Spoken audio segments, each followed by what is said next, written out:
तो hello friends, मैं हूँ रूपा भारती और आप देख रहे हैं रूपा क्लासेस। मैं आशा करती हूँ कि आप सब मस्त होंगे और हम भी मस्त हैं। तो हम लेके आए हैं class 10th Sanskrit board exam का जो है संस्कृत का चैप्टर 4 है, संस्कृत साहित्य में लेखिका। इसका मतलब होता है कि संस्कृत में हमारे पुरुषों के साथ साथ लेखिकाएं भी काम की है, जिनकी कृतियां जो है क्या है आज बिखेरती है। तो आइए हम अगला अपना क्वेश्चन देखते हैं कि सर्वशुल्क सरस्वती। इससे पहले मैं आप लोग से रिक्वेस्ट करती हूँ कि आप मेरे चैनल को सब्सक्राइब कर दीजिए और मुझे भी आगे बढ़ने का मौका दीजिए। तो मेरा अगला क्वेश्चन है कि सर्वशुल्क सरस्वती किसे कहा गया है। तो इसका राइट आंसर है कि सर्वशुल्क सरस्वती जो है वो बीजंगना को कहा गया है। सर्वशुल्क सरस्वती बीजंगना को कहा गया है। लौकिक साहित्य में बीजंगना की भूमिका सराहनीय रही है। जो हमारा लौकिक साहित्य है उसमें बीजंगना जो है उनकी जितनी भी भूमिकाएं है वो सब क्या है, रोचक है, मतलब सराहने लायक है, मतलब कि तारीफ के लायक है। बीजंगना श्याम वर्ण की थी। बीजंगना जो थी श्याम वर्ण का मतलब क्या होता है कि सांवले रंग की थी, किंतु उनका कृतियां ज्योतिमय थी। लेकिन उनकी जो कृतियां थी वो बहुत बिखरी हुई थी, मतलब कि सभी जगह छाई हुई थी। उसका मतलब है कि नीलकमल की पंखुड़ियों की तरह बीजंगना अपनी रचना में अद्भुत लेखन कला की आभा बिखेरती है। और उनकी जो कृतियां है वो क्या होता है, समाज में या फिर इस जो होता है बहुत ज्यादा सराहनीय है। अगला क्वेश्चन है कि संस्कृत साहित्य से हमें क्या संदेश मिलता है। तो है कि इस पाठ के द्वारा संस्कृत साहित्य के विकास में महिलाओं के योगदान के बारे में ज्ञात होता है। मतलब इस पाठ में जो है संस्कृत साहित्य लेखिका में जो है पुरुषों के साथ साथ महिलाओं का भी उल्लेख मिलता है। वैदिक युग से आधुनिक समय तक ऋषिकाएं, कवित्री, लेखिकाएं संस्कृत साहित्य के समर्थन में अतुलनीय सहभागिता प्रदान करती है। मतलब कि क्या है, आधुनिक वैदिक युग से लेके पुराने समय से लेके आज तक के समय तक जो हमारे ऋषिकाएं हैं, कवित्री है, लेखिका है, उनकी जो सहभागिता है हमारे संस्कृत साहित्य में वो बहुत ही सहभागिता प्रदान करती है। अगला क्वेश्चन है कि संस्कृत साहित्य लेखिका पाठ का 5 वाक्य जो है अपने शब्दों में देना है। संस्कृत साहित्य जो चैप्टर है उसका 5 वाक्यों में अपने अनुसार आंसर देना है। 5 वाक्यों में तो है कि संस्कृत साहित्य की सेवा जिस प्रकार पुरुषों ने की है ठीक उसी प्रकार महिलाओं ने भी की है। संस्कृत साहित्य में जिस प्रकार उल्लेख पुरुषों का मिलता है ठीक उसी प्रकार महिलाओं का भी मिलता है। वैदिक युग से आज तक इसमें भाग लिया है। जिस तरह पुरुष भाग लिए हैं वैदिक युग से आज तक, कुछ उसी प्रकार जो है महिलाएं भी वैदिक युग से आधुनिक युग तक भाग ली है। इस विषय की उपेक्षा हुई है।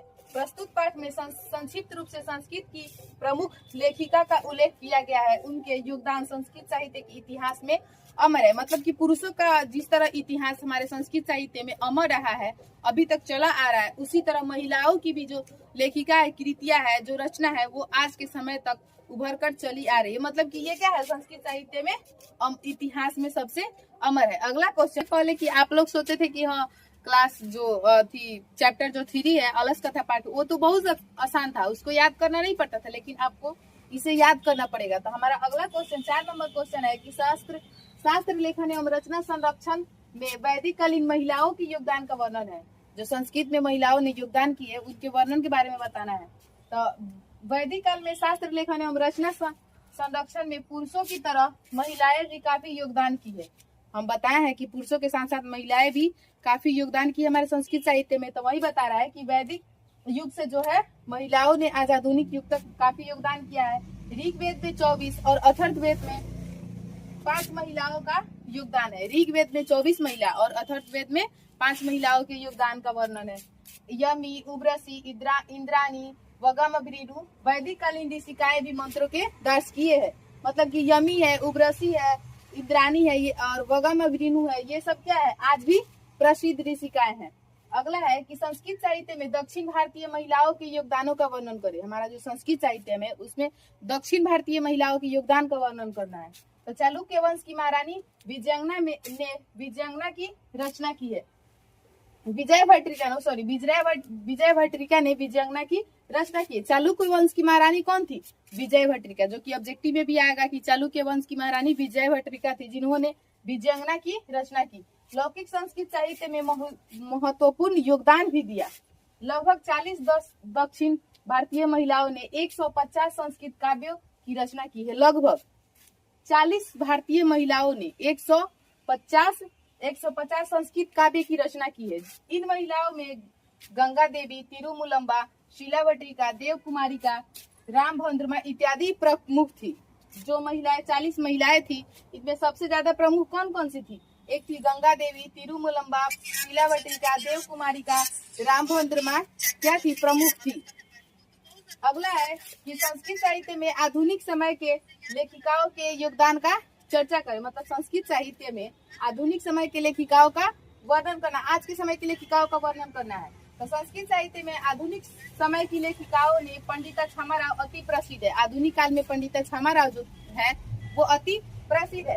उन्होंने शंकर चरित्रम, सत्याग्रह, मीरा लहरी, कथा मुक्तवली, विचित्र परिषद, ग्राम ज्योति इत्यादि की रचना की है। कौन रचना की है? पंडिता छमाराव जो है वो शंकर चरित्र, सत्याग्रह, मीरा लहरी, कथा मुक्तवली, विचित्र, ग्राम ज्योति इत्यादि की रचना की है। अनेक गद्य पद की भी रचना की है। वर्तमान काल में कवित्री पुष्पा दीक्षित, वनमाला भावकर, मिथिलेश कुमारी मिश्र इत्यादि प्रतिदिन संस्कृत साहित्य को समृद्ध मतलब कर रही है। अगला है कि संस्कृत साहित्य में विजयनगर राज्य के योगदानों का वर्णन करें। मतलब संस्कृत साहित्य में विजयनगर राज्य था, उसका योगदान, उसके योगदान का वर्णन करना है। तो विजयनगर राज्य के राजाओं ने संस्कृत के संरक्षण के लिए जो प्रयास किए थे वे सर्वविदित थे। मतलब कि यहाँ का विजयनगर का जो राजा था, जो वहाँ के संरक्षण के लिए वो प्रयास किए थे, वो क्या था? वो सर्वविदित, मतलब सभी जगह अच्छा ही था। उनके अंतपुर में भी संस्कृत रचना में कुशल रानियां, इनमें कंपन राय की रानी थी गंगा देवी। कंपन राय की रानी कौन थी? गंगा देवी। और अच्युत राय की जो रानी थी तिरुमुलम्बा भी प्रसिद्ध है। नेक्स्ट क्वेश्चन है कि संस्कृत साहित्य के लेखिका पाठ में क्या विचार व्यक्त किए गए हैं। मतलब संस्कृत साहित्य का जो पाठ है उसमें कौन सा विचार व्यक्त किया गया है, प्रकट किया गया है? संस्कृत साहित्य लेखिका पाठ में लेखक का विचार है कि प्राचीन काल से लेकर आज तक महिलाओं ने संस्कृत साहित्य में महत्वपूर्ण योगदान दिया है। मतलब कि इसमें बताया गया है कि वैदिक युग से लेकर आधुनिक युग तक संस्कृत लेखिका में जो है महिलाओं का योगदान भी काफी रहा है। दक्षिण भारत की महान साहित्यकार महिला ने भी संस्कृत साहित्य की समृद्ध बनाया। मतलब दक्षिण भारत की जो महिला थी वो भी संस्कृत साहित्य में अपना योगदान अच्छा तरीका से दी है। उसके बाद है कि संस्कृत में पंडिता छमाराव के योगदान का वर्णन करें। संस्कृत पाठ में जो पंडिता छमाराव है उनके योगदानों का वर्णन करना है। आंसर है या फिर संस्कृत साहित्य के संवर्धन में पंडिता छमाराव के योगदान का वर्णन करें। मतलब पंडिता छमाराव के बारे में बताया या फिर उनका क्या क्या योगदान था उसके बारे में बताना है। इसका राइट आंसर, दोनों का आंसर एक ही होगा कि आधुनिक काल की लेखिका छमाराव ने अपने पिता शंकर पांडुरंग जो महान विद्वान थे उनका जीवन चरित्र शंकर चरित्रम की रचना की है। मतलब आधुनिक काल की लेखिका जो पंडिता छमाराव है उन्होंने अपने पिता जो कि महान विद्वान थे उनके जीवन पे उन्होंने शंकर चरित्र की रचना की है। साथ ही उन्होंने मीरा लहरी, कथा मुक्तवली, सत्याग्रह, परिषद यात्रा इत्यादि की भी गद्य पद की भी रचना की है। अगला क्वेश्चन है कि तिरुमुलम्बा किसकी रानी थी और उसने किस प्रकार के काव्य की रचना की थी। तिरुमुलम्बा जो थी वो किसकी रानी थी और उन्होंने किस प्रकार की रचना की थी। तो तिरुमुलम्बा जो थी अच्युत राय की रानी थी और उसने वरदाम्बिका नामक प्रौढ़ चंपू काव्य की रचना की थी। ये ऑब्जेक्टिव में भी आ सकता है कि तिरुमुलम्बा की जो है रचना कौन सी है, तो वरदाम्बिका निपरिषद। अगला क्वेश्चन है प्रथम कल्प की कावित्री विजयंगना किस श्याम वर्ण की थी।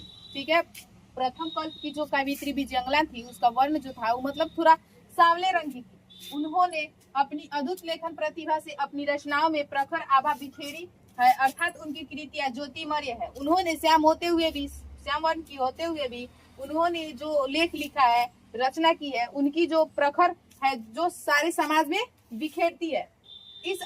इस असाधारण प्रतिभा की स्वाभिमान विजयंगना रचना नीलकमल की पंखुड़ियों की तरह थी। इनकी जो रचनाएं थी वो नील कमल की पंखुड़ियों की तरह थी।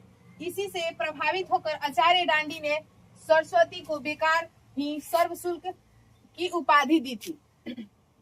ये जो थे विजयंगना थी, इसी से इनकी जो रचनाएं थी, जो कावित्री थी, इनकी जो रचनाएं थी उससे प्रभावित होकर आचार्य डांडी ने सरस्वती को बेकार ही सर्वशुल्क की उपाधि दी थी। अगला है जो कि आप लोगों के लिए, आप लोग इसका आंसर बताइए कमेंट में कि आधुनिक काल की संस्कृत कवियत्री कौन है, आधुनिक काल की संस्कृत कवियत्री कौन है, जो कि आंसर आप लोग कमेंट में बताइए। तो आप लोग कमेंट में बताइए कि आपको क्लास कैसा लगा। अगर आपको क्लास अच्छा लगता है तो प्लीज इस सेशन को सब्सक्राइब कीजिए और अपने दोस्तों के पास भी शेयर कीजिए ताकि वो भी पढ़ सके, और मुझे भी मौका दीजिए ताकि हम भी आगे बढ़े और आप लोगों के लिए कुछ करें। धन्यवाद।